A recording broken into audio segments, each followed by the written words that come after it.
Fala, meu povo, aqui quem está falando é o Renan Garcia do canal Gaúcho Invest. O nosso vídeo de hoje é a continuação do nosso curso Entendendo o Bitcoin e as Criptomoedas. É o nosso segundo vídeo do curso.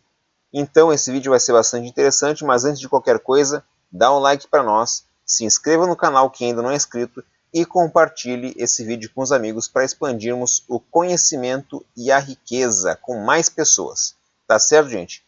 Então, no vídeo anterior foi um vídeo bastante introdutório. Eu falei de um pouco de muitas coisas, né? Um pouco da história do Bitcoin, né? Enfim, foi um vídeo introdutório com uma miscelânea de temas, né? Eu falei os objetivos do curso, né? Então agora é o curso efetivamente, né? Vamos dar início aqui ao curso efetivamente. E para podermos dar esse início ao curso efetivamente, a gente precisa voltar lá em 2008, né? Que foi o momento onde tudo isso começou, né? Onde a história do Bitcoin começou. Lá em 2008, o mundo está enfrentando uma das maiores crises financeiras da história recente. Bancos e grandes instituições financeiras estavam em colapso, milhões de pessoas perderam suas economias, né? Isso fez pessoas se questionarem sobre o sistema financeiro vigente, né? Sobre como se proteger disso, né? Porque muitas vezes as pessoas ficam à mercê de ingerências de governos, né? E as ingerências de governos trazem por vezes, crises pesadas para a economia. Então as pessoas começaram a pensar numa provável alternativa, né, financeira que fosse uma proteção a momentos desafiadores como esse. Então, que em torno de outubro de 2008 surgiu uma proposta, né, que era o Bitcoin. Teve um documento publicado na internet por uma pessoa, ou talvez um grupo de pessoas, pelo pseudônimo de Satoshi Nakamoto, né? Até eu tinha comentado algo sobre isso na aula passada, né? Então, foi publicado na internet um documento, né, assinado por essa pessoa, ou por esse grupo de pessoas, pelo pseudônimo de Satoshi Nakamoto, né? E o nome desse documento, esse documento ficou conhecido pelo nome White Paper do Bitcoin, né? Que em português seria o papel branco do Bitcoin, né? Seria como se fosse um manual, né? Um manual que explicava, né, como funcionava esse conceito de Bitcoin, né?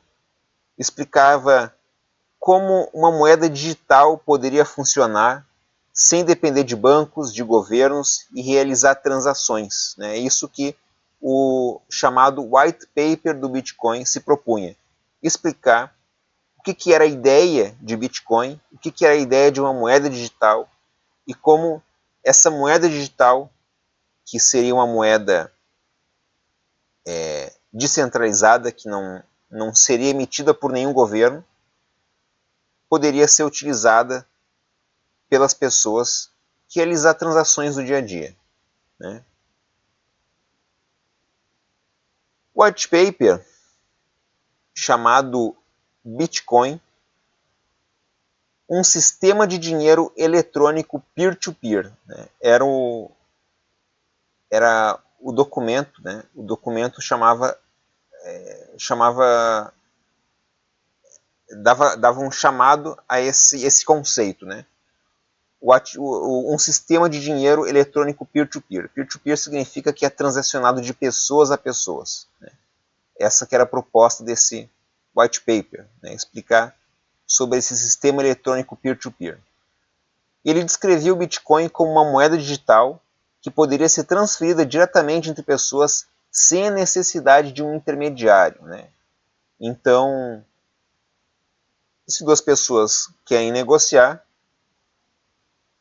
elas simplesmente enviam essa moeda eletrônica uma para outra e não necessitam de moedas governamentais, enfim, né? Então essa era a proposta trazida pelo white paper explicando sobre o conceito de moeda digital. Esse Satoshi Nakamoto, que nós não sabemos se é uma pessoa ou um grupo de pessoas, propôs um sistema que resolvia um problema que era fundamental das moedas digitais, né? O chamado problema de gasto duplo. Porque é assim, o que é um gasto duplo? Como tu tem uma moeda que é algo digital, algo que não é palpável, algo que não existe no mundo real, como é que tu vai garantir que no momento que tu fez uma transação, tu possa resetar ela e fazer de novo, né? Ou replicar para várias pessoas uma mesma moeda, né? Como se tu tivesse várias cópias de uma mesma moeda. Então, a proposta do Satoshi Nakamoto era resolver esse problema, né? O problema de gasto duplo. Né? E como se resolveria esse gasto duplo? Era criar um sistema onde cada moeda era única, né? Qualquer moeda gerada por esse sistema seria uma moeda única, não teria como repetir moedas, né? Cada moeda gerada pelo sistema, ela tinha uma marca única, né? Como se fosse uma impressão digital, vamos colocar assim, né? Um exemplo. Então, essa questão resolvia o problema do gasto duplo. Né? E outra coisa também resolvia a questão do gasto duplo. O Satoshi Nakamoto criou essa tecnologia de blockchain, né, que é um sistema de validação de transações por bloco, onde o sistema fazia verificação das transações para ter certeza que era uma transação válida, que não havia tido duplicações, que não havia tido nenhuma tentativa de fraude no sistema. Então, além de cada moeda ser uma moeda única, tinha o sistema de blockchain, né, um sistema eletrônico, um sistema informatizado, né, que fazia a verificação de todas as transações para certificar de que essa transação era uma transação verdadeira e única, né, que não foi replicada a mesma transação mais de uma vez.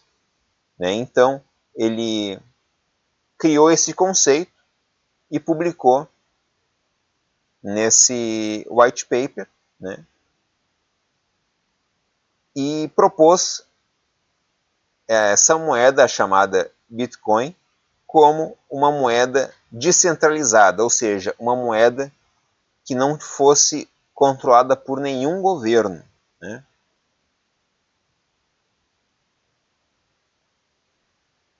Então, falando um pouco sobre esse Satoshi Nakamoto, como eu disse antes, ninguém sabe quem é Satoshi Nakamoto. Há quem creia que ele já tenha morrido, se for uma pessoa, né? Tem gente que crê que ele tenha morrido porque existe dentro da blockchain, que é esse sistema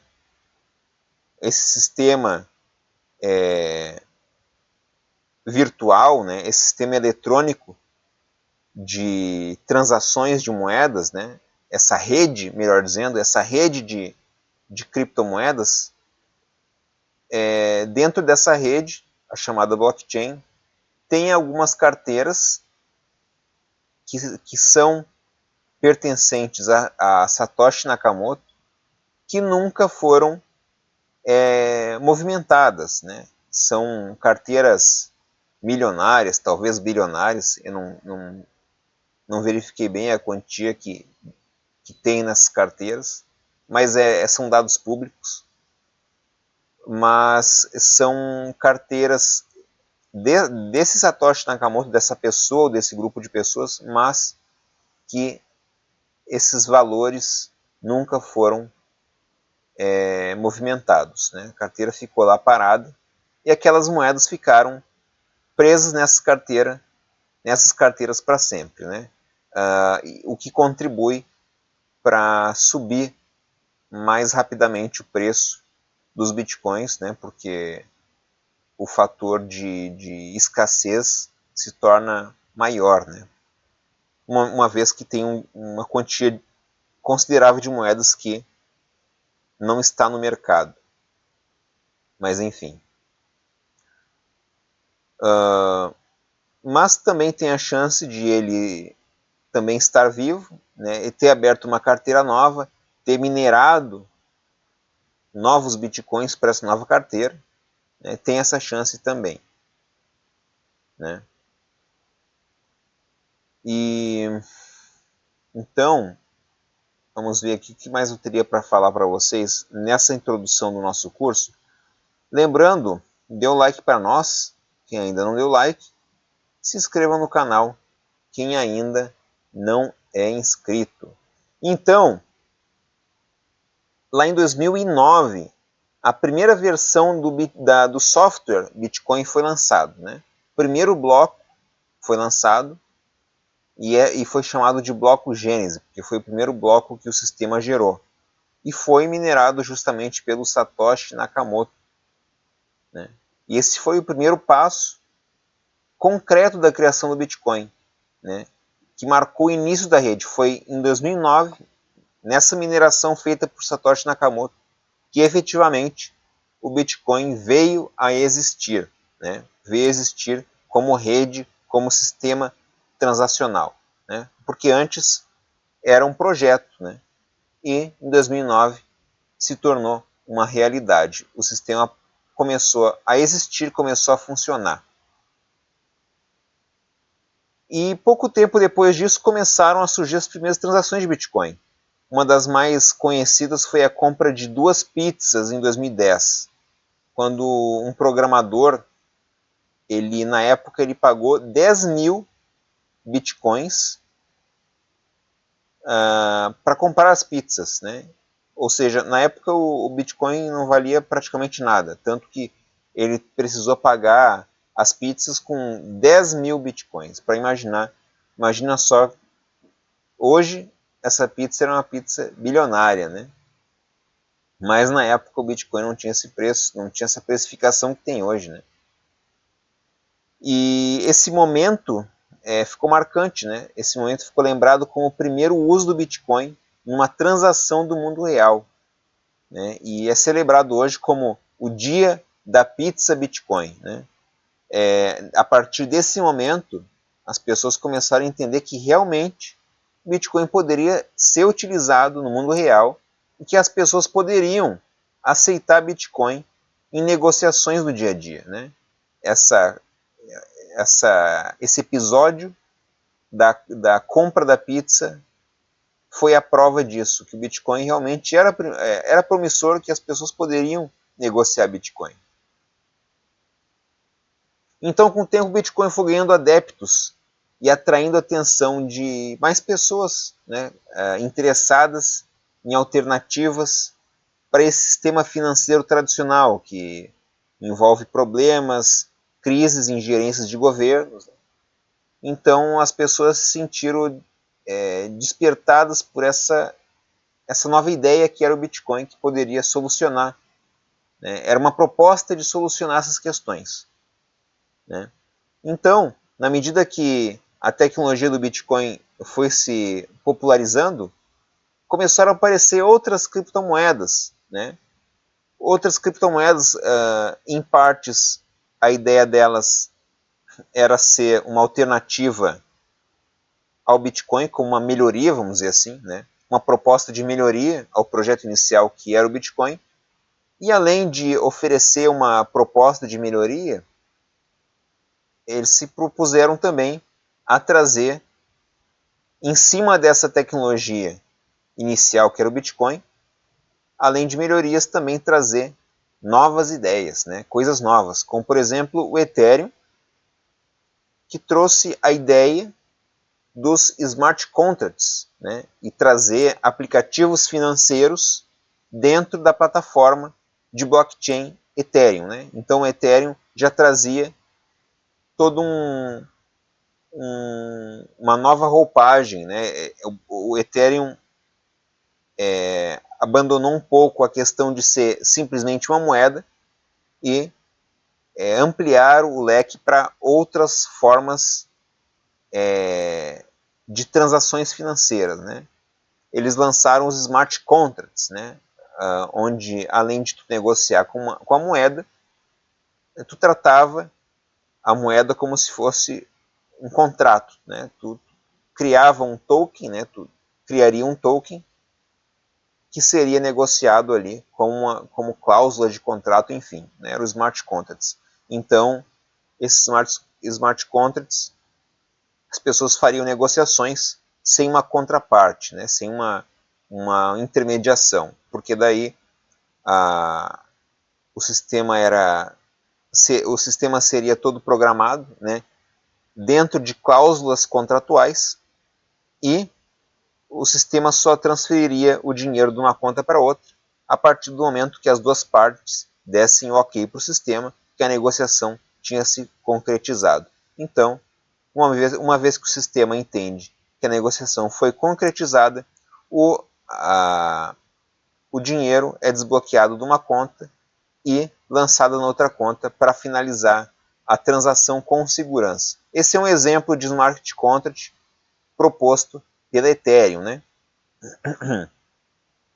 Então, para entender o Bitcoin, né, entender as criptomoedas, é interessante saber desses conceitos, né, entender como começou e tal, né, entender a proposta, né, o objetivo, né, que tudo nasceu dessa questão de insegurança com as moedas fiduciárias, moedas que são controladas pelo governo, né, porque o governo, as ingerências do governo muitas vezes fazem o povo passar por crises, né, a população é a que mais sofre, né. As empresas apertam o cinto, fazem novos investimentos, as empresas se reinventam, mas quem sofre mais é a sociedade no final da história, né. E então, além disso, né, a história do Bitcoin nos ajuda a entender o valor que ele representa, né, que não é apenas uma moeda digital, mas também é um movimento de pessoas que buscam uma forma tanto de se proteger sobre essas questões políticas, econômicas, né, mas também obterem mais liberdade, né, porque o dinheiro fiduciário envolve muita burocracia, né. Quando tem um montante substancial de dinheiro, tem dificuldade de movimentação, precisa obedecer alguns protocolos bancários, né, existe toda um protocolo, né. Já o Bitcoin, as criptomoedas como um todo, pode ter a quantia que tu quiser na tua carteira, a quantia que tu tiver condições de ter na tua carteira. Tu pode movimentar a quantia que tu quiser sem passar por protocolo, sem ter que pedir autorização, né? É uma forma de dinheiro que te dá liberdade, né? Tanto liberdade financeira, né? De tu poder utilizar amplamente os teus recursos da maneira que tu quiser, quando tu quiser, sem limitação tanto de horário, limitação geográfica, né? Tu pode sair de um país ao outro com as tuas moedas na tua custódia, na tua segurança, né? Enfim, né? Essa ideia do Bitcoin e das criptomoedas, né? De gerar tanto segurança como também facilidade, né? Facilidade na vida das pessoas, praticidade na vida das pessoas, né? Então,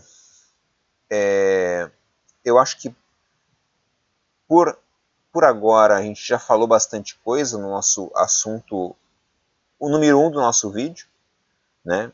Dê o like para nós, quem ainda não deu like, se inscreva no canal quem ainda não é inscrito. Então é isso aí. para finalizar o nosso curso de hoje, eu vou trazer aqui um assunto que não estava programado, né?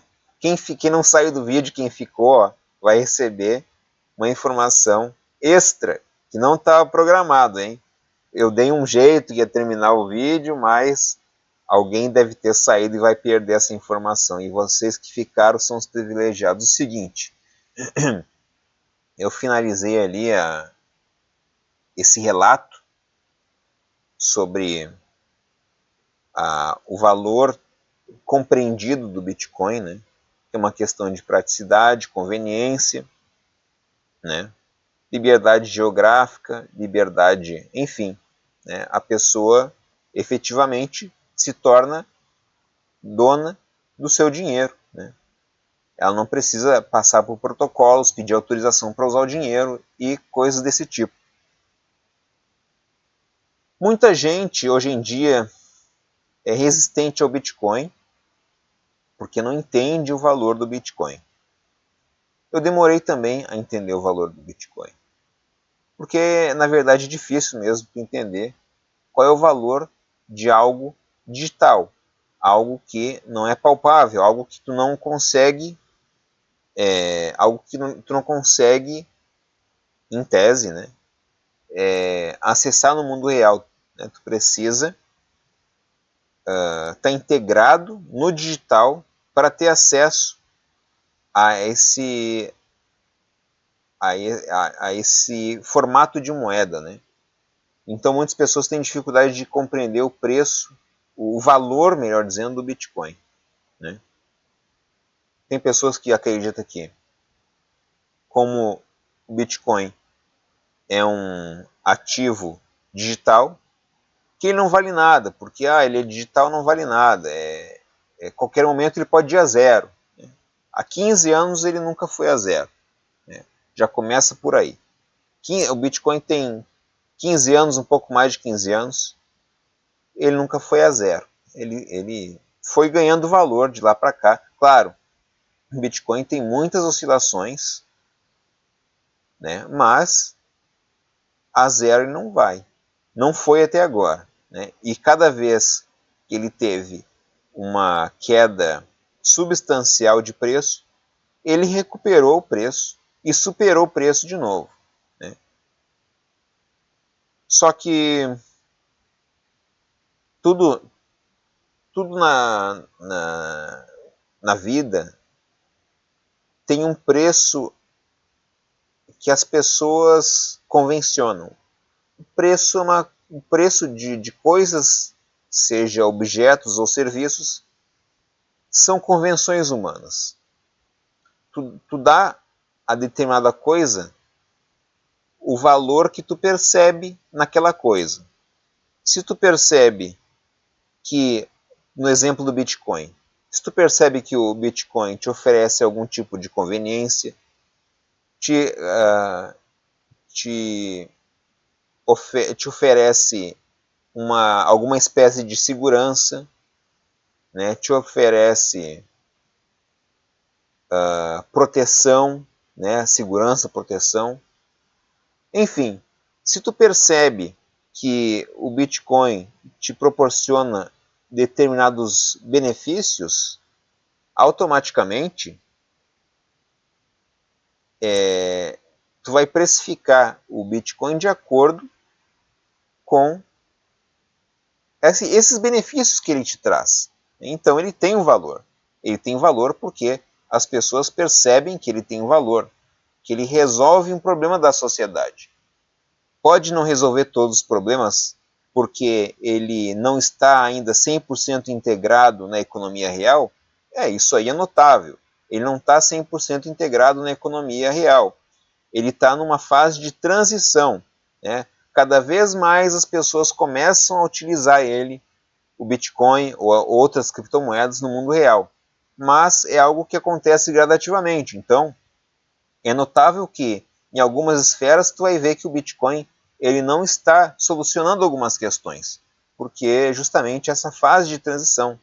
Mas, uma vez que a sociedade, pelo menos parte da sociedade, compreende que o Bitcoin está solucionando alguns problemas, e elas acreditam que o Bitcoin tem potencial de resolver mais problemas à medida que mais pessoas aderirem ao Bitcoin, automaticamente esse ativo começa a subir substancialmente, né, na mesma intensidade que novas pessoas começam a entender e a comprar Bitcoin. É o que tem acontecido nos últimos 15 anos e que muito provavelmente vai continuar acontecendo daqui para diante. Por isso, esse curso ele é de suma importância para quem ainda não compreende o Bitcoin, não sabe o que é, não sabe o que fazer, não tem a menor ideia sobre o assunto. Então esse vídeo visa proporcionar conhecimentos básicos para que qualquer pessoa possa entrar nesse mercado, aproveitar os benefícios do Bitcoin nessa fase de transição.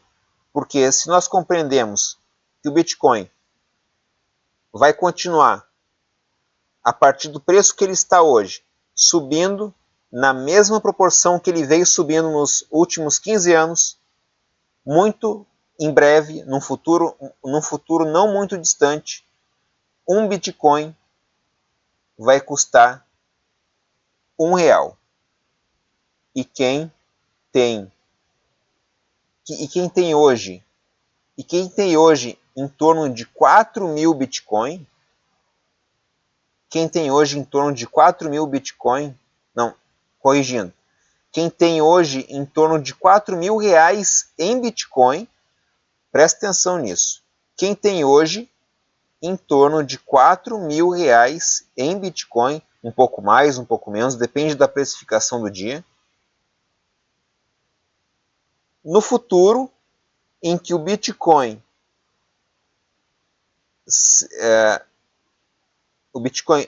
peraí, eu confundi tudo. Apaga isso. É o seguinte, eu preciso trazer um conceito novo aqui antes de continuar esse meu raciocínio. Tem mais uma informação aqui, é rápida, não se preocupe que é rápido. O seguinte, o Bitcoin, ele tem uma particularidade. Moedas inteiras é chamada de Bitcoin, simplesmente. 1 Bitcoin, 2 Bitcoin, 3 Bitcoin.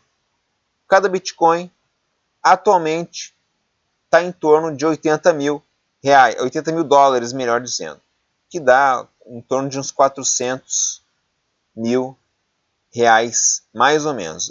Eu estou chutando aqui números, tá? É aproximado. Então, se o Bitcoin está custando em torno de 400 mil reais hoje, um Bitcoin. E agora vamos pensar o seguinte, o Bitcoin tem valores fracionados, né? Tu corta o Bitcoin em partes, esses pedaços de Bitcoin, eles são chamados de Satoshi. Satoshi em homenagem ao idealizador do Bitcoin, Satoshi Nakamoto, né? Então, cada pedacinho de Bitcoin é chamado de Satoshi, tá? Então, quando tem, por exemplo, 0,01 Bitcoin, na verdade, tu tem 1 milhão de Satoshi, né? Quando tu tem 0,01 Bitcoin, tu tem 1 milhão de Satoshi, porque o Bitcoin, atualmente, isso aí pode mudar com o passar dos anos, atualmente ele é cortado em 8 casas decimais, depois da vírgula, né? 8 casas. Então, quem tem 0,01 Bitcoin tem 1 milhão de Satoshi. Agora sim eu vou para o meu exemplo. Ó, pensa comigo. Considerando que o Bitcoin vai continuar a subir da mesma forma que ele subiu nesses últimos 15 anos, tá? Quem tem em torno de 4.000 reais hoje em Bitcoin, quem tem em torno de 4.000 reais em Bitcoin, que dá 1 milhão de satoshis,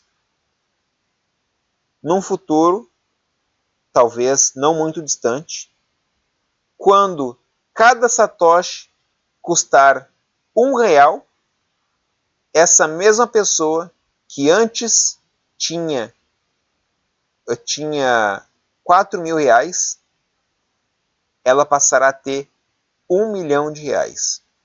Tá? O que eu quero dizer com isso? Eu quero dizer que todo mundo vai ficar rico com Bitcoin? Não, não estou dizendo isso.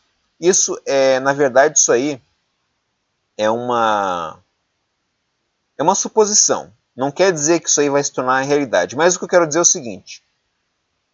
Eu quero destacar o potencial protetivo que o Bitcoin tem sobre as finanças de quem reserva Bitcoin. Né? Tu pode ter um pouco de Bitcoin na tua carteira, não exagera para que não, né? Porque o Bitcoin é um ativo de alto risco, né? Ele oscila muito fortemente, ele tem oscilações muito fortes, então tenha cautela na hora de investir em Bitcoin, porque tem risco de perdas, né? Tem risco de ganhos, mas tem risco de perdas. Né? Mas o que eu quero dizer com isso?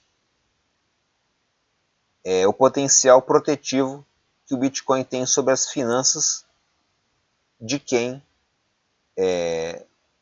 investe em Bitcoin, quem tem em carteira, um pedaço da sua carteira alocada em Bitcoin. Né? É porque o Bitcoin anda na contramão das moedas fiduciárias. As moedas fiduciárias são moedas deflacionárias. Tanto o real, como o dólar, ou qualquer outra moeda ao redor do mundo, com o passar dos anos, elas tendem a perder valor. Né? Eu já trouxe vídeo sobre isso no passado, vocês podem dar uma vasculhada aí. Eu já falei sobre isso, que as moedas fiduciárias vão perdendo valor, e o Bitcoin segue o caminho inverso. Ele vai ganhando preço com o passar do tempo. Né? Ele tem essa característica protetiva das finanças de quem possui Bitcoin. Isso é uma garantia? Não, não é uma garantia. Nada é garantia no mundo. Né? Quem quer ter algum ganho no futuro vai ter que se expor a riscos no presente. Né? Toda recompensa futura é consequência de riscos do presente. Então entenda que quem quer obter ganhos também vai ter que se expor a riscos. Mas eu já me alonguei bastante nesse curso, trouxe conceitos que nem era desse capítulo, adiantei algumas coisas para vocês, né? Mas talvez seja interessante isso, né? Até para que vocês possam apreciar mais o curso e ficarem mais interessados para as próximas aulas que vão vir daqui para diante, tá certo, gente? Então, quem ficou até o fim, quem teve paciência, ganhou aí um conteúdo extra, que não era para agora, né? Então, por enquanto é isso, dá o like para nós quem ainda não deu like, se inscreva no canal quem ainda não é inscrito, continue acompanhando os nossos vídeos e o nosso curso de entendendo o Bitcoin e as criptomoedas. Fique ligado no nosso curso e nos nossos conteúdos trazidos aqui no canal. Por enquanto é isso, Renan Garcia, canal Gaúcho Invest. Abração, continua com a gente.